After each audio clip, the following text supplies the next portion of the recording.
Hello दोस्तों, आपका स्वागत है मेरे चैनल पे। और आज के इस वीडियो में मैं आपको सबसे आसान तरीका दिखाऊंगा कि कैसे आप 4558D आईसी से एक एक्टिव लो पास फिल्टर बना सकते हैं अपने सबवूफर के लिए। तो चलिए शुरू करते हैं। इसके लिए हमें चाहिए होगा एक 100K का रेजिस्टर, एक 22K का रेजिस्टर,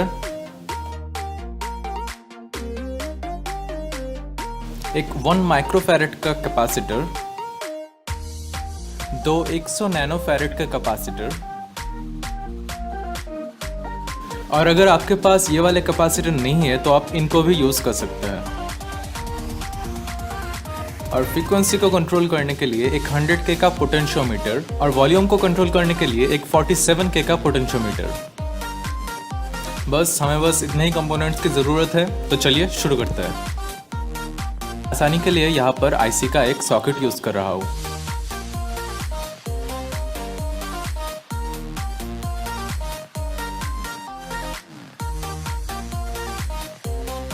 मैं यहाँ पे आप लोगों की आसानी के लिए नंबरिंग कर दे रहा हूँ। तो पहले आईसी का 1 और 2 नंबर पिन एक साथ जोड़ दीजिए और फिर एक 100 नैनोफैरेड का कैपेसिटर लीजिए और उसका एक सिरा इस 1 और 2 नंबर पिन से जोड़ दीजिए।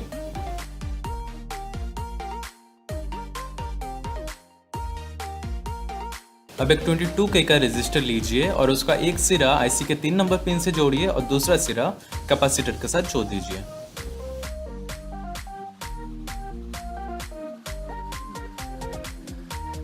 अब एक 100K का रेजिस्टर लीजिए और उसको आईसी के 6 और 7 नंबर पिन से जोड़ दीजिए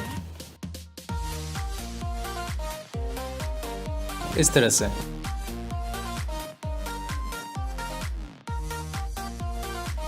अब एक 100 नैनोफैरेड के कैपेसिटर को लीजिए और उसको आईसी के 3 नंबर पिन और 5 नंबर पिन से जोड़ दीजिए।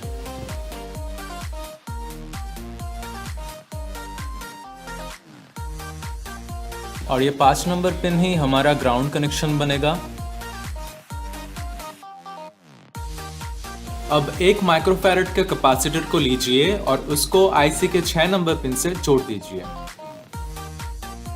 अब जो कैपेसिटर का दूसरा सिरा है वही है हमारा इनपुट। तो अब हम इसके कट ऑफ फ्रीक्वेंसी को एडजस्टेबल बनाने के लिए यहाँ पर एक 100K का पोटेंशियोमीटर ऐड करेंगे। 100K का पोटेंशियोमीटर ऐड करने से हम इसके कट ऑफ फ्रीक्वेंसी को 15 हर्ट्ज तक सेट कर सकते हैं। मेरे पास 6 पिन वाला ही अवेलेबल था, इसलिए मैं ये यूज कर रहा हूँ। पोटेंशियोमीटर को ऐड करने के लिए हम वायर को आईसी के 7 नंबर पिन और 1 नंबर पिन से जो कैपेसिटर लगा है उसके दूसरे एंड के साथ जोड़ देंगे इस तरह से।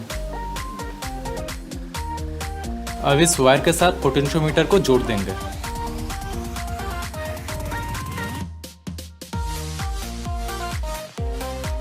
तो अब हम यहाँ पर बेस के वॉल्यूम को कंट्रोल करने के लिए यहाँ पर एक 47K का पोटेंशियोमीटर ऐड करेंगे। आप देख सकते हैं बिल्कुल इस तरह से वायरिंग करनी है और ये जो वायर है यही है हमारा इनपुट। तो अब हम इसके आउटपुट के लिए वायर जोड़ेंगे, वो 1 नंबर पिन और ग्राउंड से जुड़ेगा।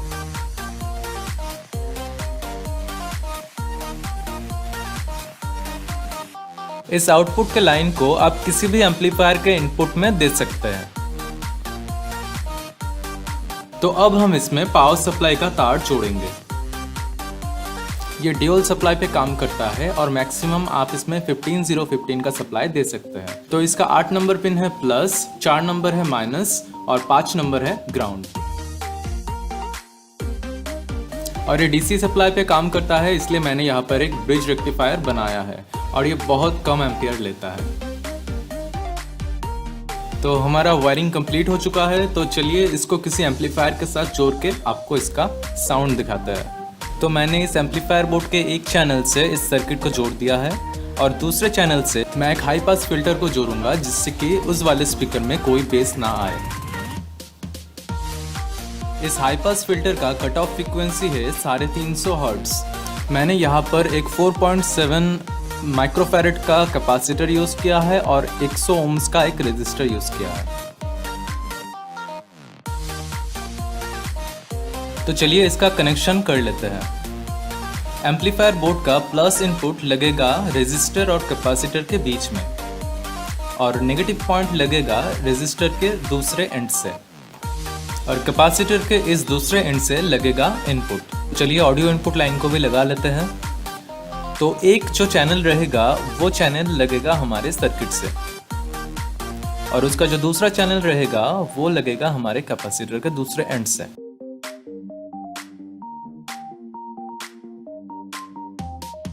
और हमारे ऑडियो इनपुट का जो नेगेटिव पॉइंट है उसको हम बोर्ड के ग्राउंड के साथ या फिर हमारे सर्किट के ग्राउंड के साथ जोड़ देंगे।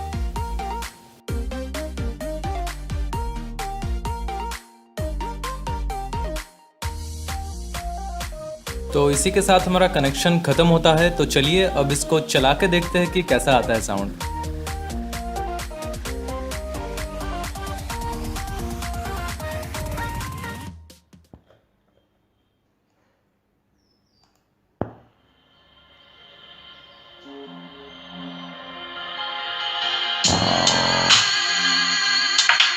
तो इस वाले स्पीकर में सिर्फ बेस होगा और इस वाले स्पीकर में सिर्फ ट्रबल होगा। ये रहा इसका बेस वॉल्यूम कंट्रोल।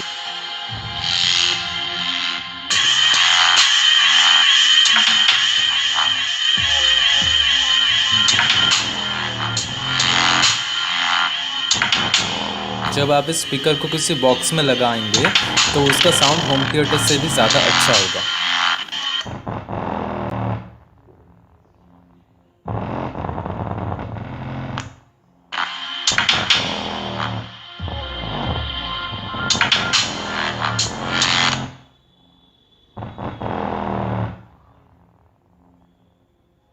तो ये है इसका फ्रीक्वेंसी कंट्रोलर। अब मैं इसके फ्रीक्वेंसी को बढ़ाऊंगा तो जैसा कि आप सुन सकते हैं इसमें थोड़ा सा ट्रबल का साउंड आ रहा है। तो फिर से मैंने घटा दिया, अब आप थोड़ा सा भी आवाज़ नहीं सुन सकते।